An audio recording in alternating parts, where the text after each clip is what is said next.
Beaucoup de personnes font naufrage dans leur vie chrétienne ou arrivent à un moment d'immobilisme où ne peuvent plus avancer, sont complètement plantées, bloquées parce que justement, elles n'ont pas bien commencé.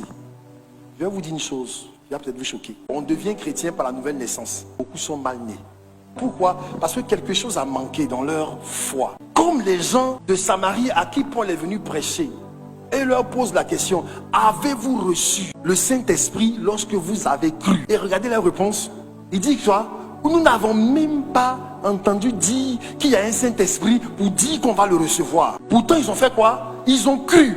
Regardez quelque chose aussi fondamental, que la présence du Saint-Esprit ne leur a pas été enseignée au moment où ils donnaient leur vie au Seigneur. Ça veut donc dire que la semence qui les a engendrés était amputée d'un élément essentiel pour les rendre viables. Donc quelques-uns sont engendrés par une semence amputée, d'autres sont engendrés par une semence corrompue. Or nous sommes le fruit de la semence qui nous a engendrés. Donc l'évangile qui t'a engendré va déterminer comment tu vas vivre ta vie chrétienne. Beaucoup sont nés avec un évangile amputé. On leur a jamais dit que c'est par beaucoup de tribulations qu'il faut entrer dans le royaume.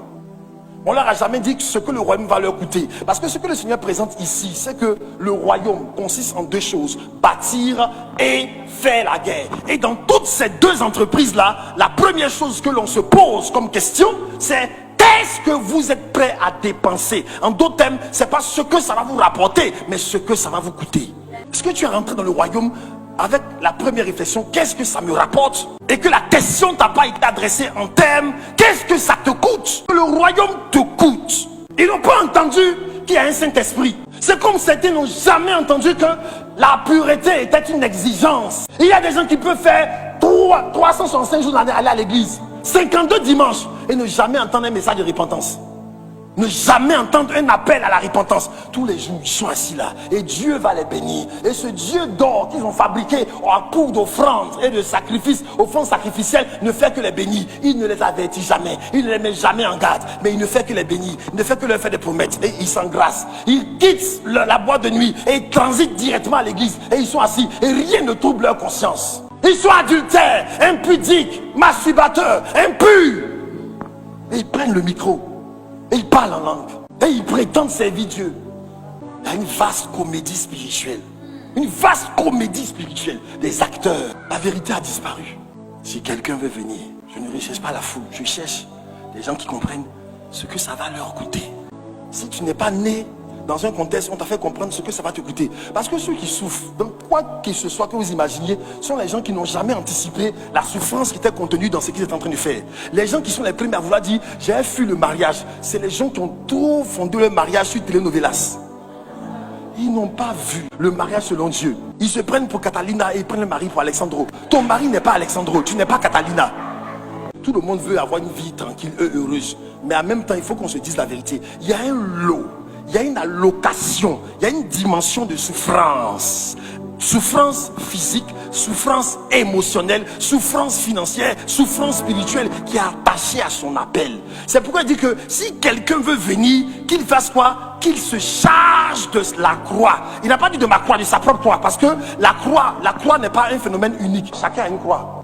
Les gens ne comprennent pas. Il y a des chrétiens qui sont des chrétiens de bénéfice. Il y a des chrétiens qui comprennent que ce sont des chrétiens de sacrifice. Les chrétiens de bénéfice, ils sont que Jésus a tout fait pour nous, à notre place. C'est faux, ça vous choque. Il n'a pas fait que pour nous, à notre place. Il a fait pour nous donner un exemple. Ça veut donc dire que le chrétien de bénéfice de Jésus a tout fait. Donc moi, je n'ai rien à souffrir.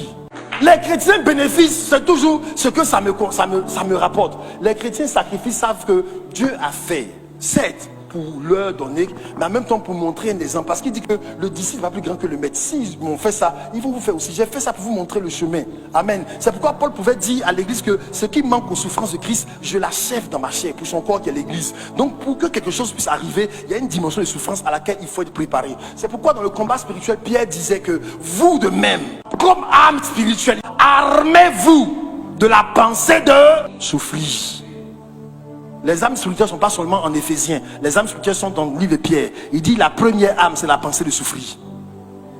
Parce que si tu es équipé et que tu n'as pas compris que la guerre fait souffrir, tu as reculé. Ça dit que un rien les incommode, un rien les inconforte, un rien les arrête.